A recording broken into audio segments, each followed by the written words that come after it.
Je m'appelle Vladimir Poutine et je suis né le 7 octobre 1952 à Leningrad, aujourd'hui Saint-Pétersbourg, en Union soviétique. Ma famille était modeste et mes parents étaient de fervents communistes. Mon père, Vladimir Spiridonovitch Poutine, était un ouvrier, tandis que ma mère, Maria Ivanovna Poutine, travaillait dans une usine.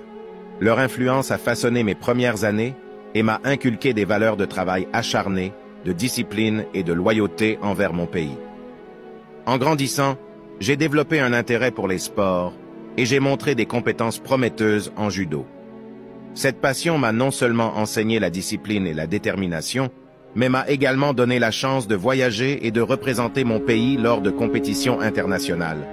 J'ai également consacré du temps à mes études et j'ai obtenu une maîtrise en droit de l'Université d'État de Leningrad.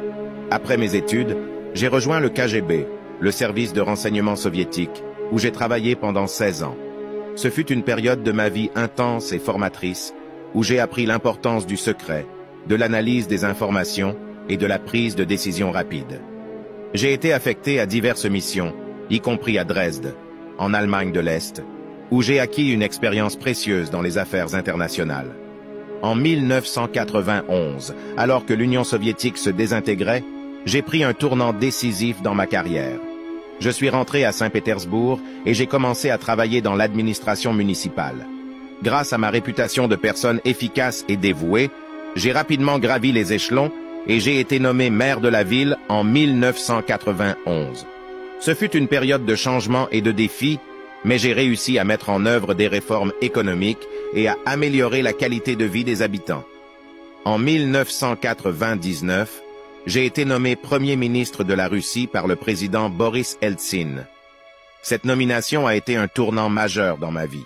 Quelques mois plus tard, Eltsine a annoncé sa démission et m'a proposé de devenir le président par intérim. Le 31 décembre 1999, j'ai pris mes fonctions de président et j'ai commencé à façonner la Russie selon ma vision. Mon mandat présidentiel a été marqué par des défis considérables. J'ai dû faire face à des problèmes économiques, à des tensions avec d'autres pays et à des troubles internes. J'ai mis en œuvre des réformes économiques, renforcé l'autorité de l'État et cherché à restaurer la grandeur de la Russie sur la scène internationale. Ces décisions n'ont pas toujours été populaires, mais j'ai agi selon ce que je pensais être le meilleur intérêt de mon pays. Au fil des années, j'ai été réélu pour plusieurs mandats présidentiels et j'ai continué à travailler pour le bien de la Russie. J'ai cherché à moderniser le pays, à renforcer l'économie et à améliorer les conditions de vie des citoyens. Mon leadership a été marqué parfois par la controverse et les critiques, mais j'ai toujours agi en fonction de mes convictions. En regardant en arrière sur ma vie, je suis fier des réalisations que j'ai accomplies en tant que leader de la Russie. J'ai cherché à maintenir la stabilité et la souveraineté de mon pays et à défendre les intérêts russes sur la scène mondiale.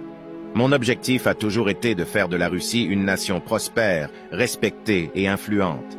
Ma vie a été une série de choix et de défis. J'ai été guidé par ma passion pour mon pays et mon désir de le voir réussir. Alors que je me tourne vers l'avenir, je reste déterminé à continuer à servir la Russie et à travailler pour le bien de mon peuple. L'histoire n'est pas encore terminée et je suis prêt à faire face à tous les défis qui se présentent à moi.